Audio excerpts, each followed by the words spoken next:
जय हिंद दोस्तों। आज हम लोग क्लास नाइन्थ हिंदी के पहले चैप्टर का ऑब्जेक्टिव और सब्जेक्टिव क्वेश्चन आंसर करने वाला हूँ। पहले कहानी का जो नाम है कहानी का प्लॉट है और जिसके लेखक कौन है, शिव पूजन शाह जी। इसका ऑब्जेक्टिव को पहले देखूंगा फिर सब्जेक्टिव को करूंगा। पहला है शिव पूजन शाह का जन्म कब हुआ था। तो शिव पूजन शाह जी का जन्म 1893 में हुआ था। अगला प्रश्न है शिव पूजन सहाय का जन्म कहाँ हुआ था। तो शिव पूजन सहाय जी का जन्म उनवास गांव, जिला बक्सर, बिहार में हुआ था। उनवास गांव, जिला बक्सर, बिहार में हुआ था। अगला है शिव पूजन सहाय जी का बचपन का क्या नाम था। उसका मतलब शिव पूजन सहाय जी का बचपन का क्या नाम था। तो बचपन का नाम था भोलानाथ। क्या था? भोलानाथ। अगला क्वेश्चन है शिव पूजन सहाय का मृत्यु कब हुआ था। मतलब शिव पूजन सहाय जी कब निधन हुए थे। तो शिव पूजन सहाय जी निधन कब हुए थे? 1963 ईस्वी में। अगला क्वेश्चन है कहानी के लेखक कौन है। कहानी के लेखक, जो कहानी हम लोग पढ़ रहे हैं उसके लेखक कौन है। उसके लेखक है शिव पूजन सहाय जी। आपसे क्वेश्चन ऐसा नहीं पूछा जाएगा, आपसे क्वेश्चन पूछा जाएगा कहानी के प्लॉट के लेखक कौन है। तो शिव पूजन सहाय जी। जी आ गया। प्लॉट के लेखक कौन थे? शिव पूजन सहाय जी। अगला क्वेश्चन है मुंशी जी के बड़े भाई क्या थे। मुंशी जी के बड़े भाई क्या थे। तो मुंशी जी के बड़े भाई क्या थे? पुलिस दारोगा थे। अगला क्वेश्चन है मुंशी जी को लड़की कब हुआ। मुंशी जी को लड़की कब हुआ। तो मुंशी जी को लड़की बुढ़ापे में हुआ। कब हुआ? बुढ़ापे में। अगला प्रश्न है कि लड़के की उम्र कितनी हो रही थी। मतलब जिनसे भगजोगनी की शादी होने वाली थी उस लड़के की उम्र कितनी हो रही थी। उस लड़के की उम्र करीब 41 से 42 साल हो रही थी लड़के की।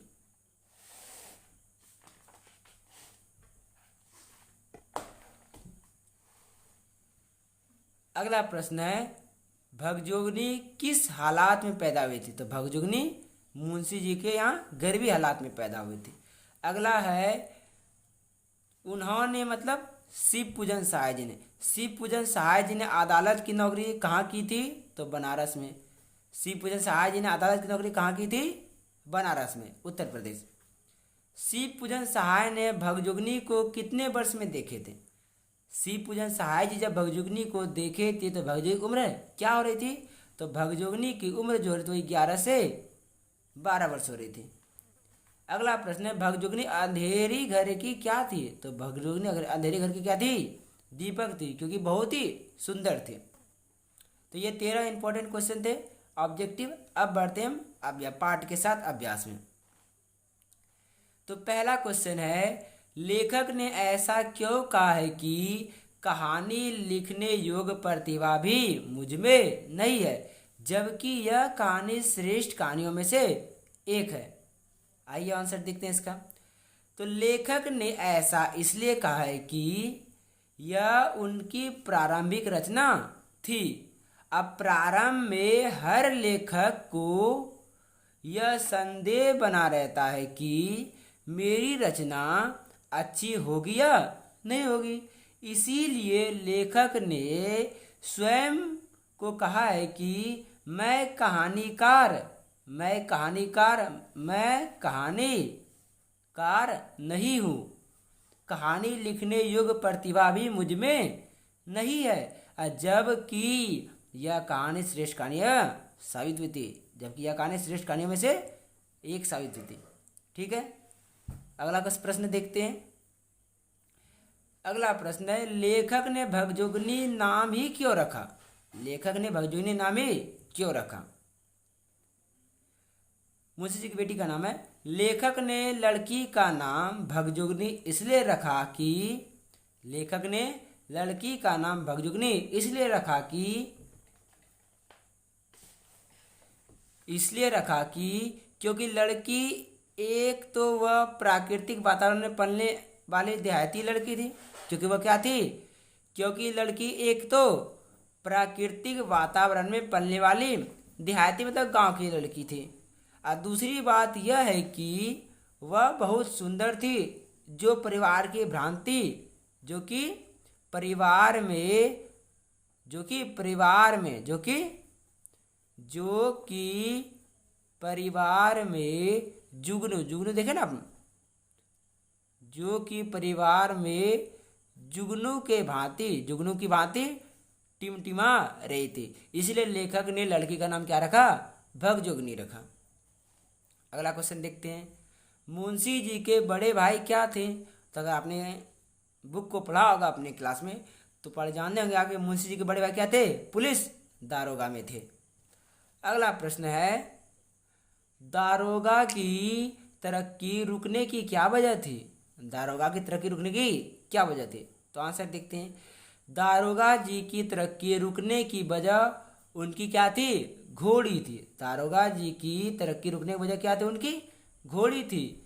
जबकि घोड़ी 7 रुपये की थी लेकिन बारूद की पुड़िया थी। वो जो घोड़ी थी वो कितने रुपए की थी, 7 रुपये की थी लेकिन बारूद की पुड़िया थी। कई अंग्रेज अफसर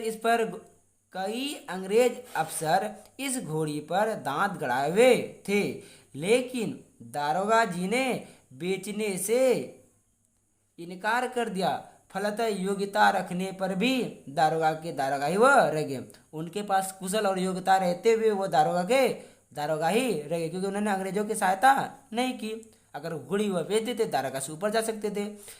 इसीलिए इस क्वेश्चन में रखा गया है कि दारोगा जी की तरक्की रुकने की वजह क्या थी, तो उनकी क्या थी, घोड़ी थी। अगला प्रश्न देखते हैं, 5वां, मुंशी जी अपने बड़े भाई से कैसे उत्तीर्ण हुए, मतलब कर्ज से कैसे उत्तीर्ण हुए, क्वेश्चन ये है। तो आंसर है, दारोगा जी के मरने के बाद मुंशी जी बड़े भाई थे और दारोगा जो थे वो बड़े भाई थे और मुंशी जी छोटे भाई थे। दारोगा जी जो दारोगा पे थे वो बड़े भाई थे और मुंशी जी उनसे छोटे थे। तो दारोगा जी के मरने के बाद मुंशी जी ने दारोगा जी के घोड़ी को बेचकर धूमधाम से श्राद्ध किया और अपने बड़े भाई से क्या हो गए, उत्तीर्ण हो गए। जब दारोगा जी की मृत्यु हो गई तो मुंशी जी ने उनकी घोड़ी को बेचकर धूमधाम से श्राद्ध किया और अपने बड़े भाई से क्या हो गए, उत्तीर्ण हो गए। ठीक। अगला प्रश्न है, थानेदार की कमाई और फूस का तापना दोनों बराबर है, लेखक ने ऐसा क्यों कहा है। थानेदार की कमाई और फूस का तापना दोनों बराबर है, लेखक ने ऐसा क्यों कहा। देखिए, लेखक ने ऐसा इसलिए कहा है कि दारोगा जी के मरते ही घी के दिए जलाने वाले मुंशी जी, दारोगा जी के मरते ही घी के दिए जलाने वाले मुंशी जी एक दिन दाने दाने के लिए तरसने लगे। गलत तरीके से कमाई गए धन टिकाऊ नहीं होती है। जिस प्रकार फूस की आग क्षणिक होती है, ठीक उसी प्रकार रिश्वत की कमाई अधिक दिनों तक नहीं टिकती है। इसका क्या कहना है कि जिस प्रकार फूस, आप लोग फूस देखे ना, जब आप लड़वे में आग लगाते तो तुरंत लग जाता और फिर वह तुरंत ही समाप्त हो जाता। उसी तरह कह रहा है, जिस प्रकार फूस की आग क्षणिक होती है, मतलब तुरंत खत्म हो जाती है, ठीक उसी प्रकार रिश्वत की कमाई अधिक दिनों तक नहीं टिकती है। अधिक दिनों तक नहीं चलती है। इसलिए मनुष्य को मेहनत की कमाई पर विश्वास रखना चाहिए। ठीक है, अगला क्वेश्चन देखते हैं। अगला क्वेश्चन है, मेरी लेखनी में इतना जोर नहीं, लेखक ने ऐसा क्यों कहता है। मेरी लेखनी में इतना जोर नहीं है, लेखक ऐसा क्यों कहता है। तो देखिए आंसर क्या है। लेखक भगजोगनी की दर्दनाक गरीबी को देखकर विचलित हो जाते हैं। क्या हो जाते हैं, वह विचलित हो जाते हैं। उनका कहना है कि भाषा में गरीबी को ठीक ठीक वर्णन करने की शक्ति, ठीक वर्णन करने की शक्ति मुझ में नहीं होती है। अतः लेखक ने कहा है कि मेरी लेखनी में इतना जोर नहीं कि मैं इनकी गरीबी का वर्णन कर सकूं। अगला क्वेश्चन है, भगजोगनी का सौंदर्य क्यों नहीं खिल सका। भगजोगनी, क्योंकि भगजोगनी जो जन्म लिया था वो तो बड़ी ही सुंदर थी। तो कह रहा है क्वेश्चन, भगजोगनी का सौंदर्य क्यों नहीं खिल सका। आंसर देखते हैं। भगजोगनी गरीबी में जीवन यापन कर रहे थे। वह दाने दाने के लिए तरसती थी। एक बित्ते कपड़े तथा सिर में लगाने के लिए चुल्लू भर तेल भी नसीब नहीं होता था। भला दरिद्रता के खंडर में सौंदर्य का देवता कैसे टिकते। इन्हीं सब चीजों के अभाव के कारण भगजोगनी का सौंदर्य नहीं खिल सका। भगजोगनी सौंदर्य नहीं खिल सका। अगला क्वेश्चन देखते हैं, नंबर 9। मुंशी जी गल फांसी लगाकर क्यों मरना चाहते थे। तो आंसर देखते हैं इसका। जब भगजोगनी को भीख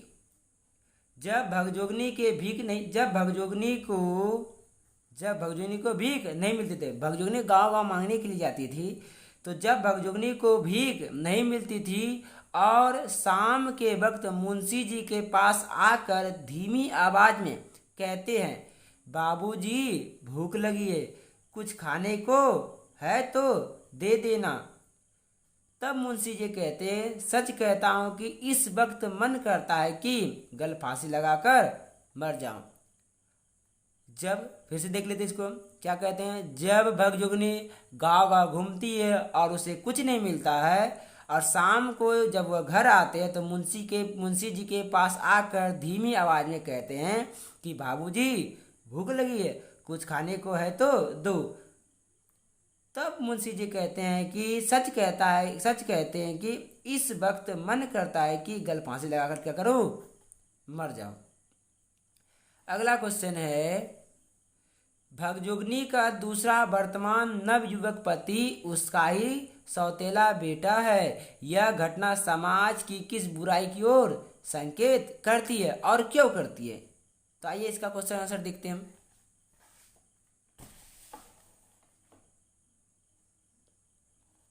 तो देखते हैं, यह घटना समाज में तिलक दहेज प्रथा की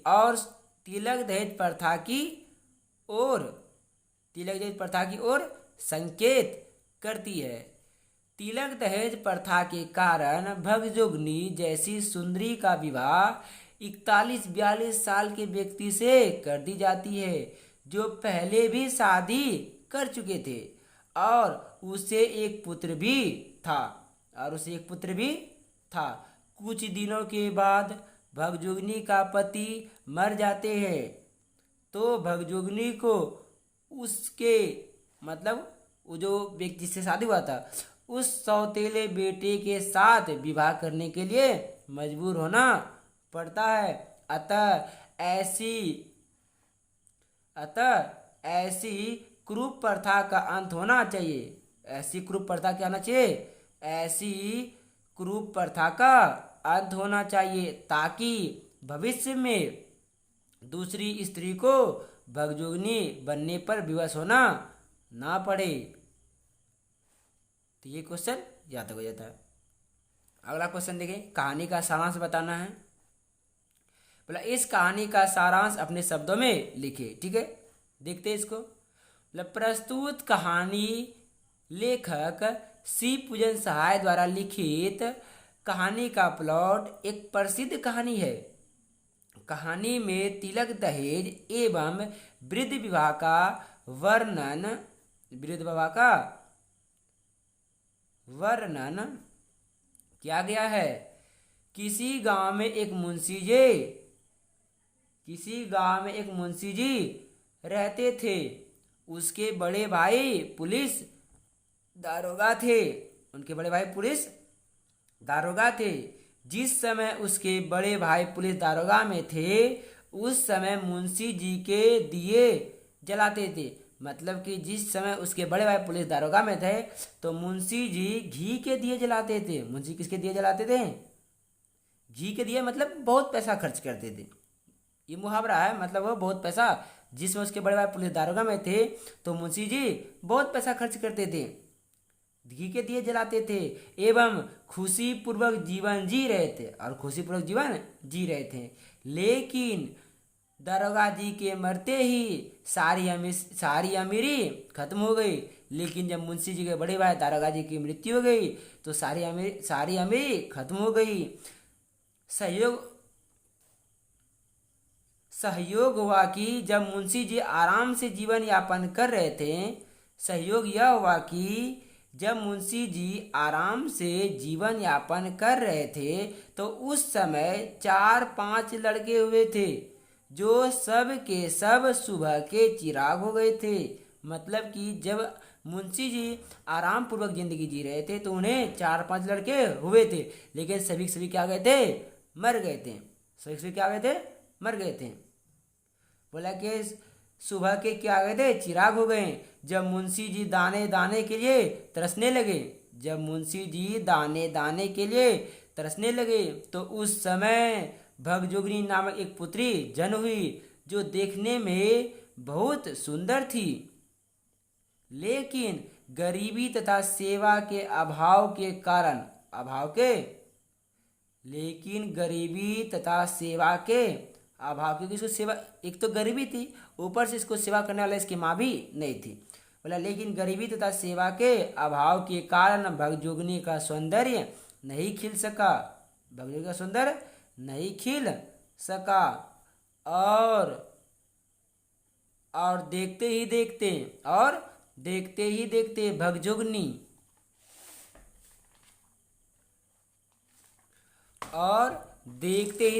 भगजोगनी शादी करने के योग हो गई।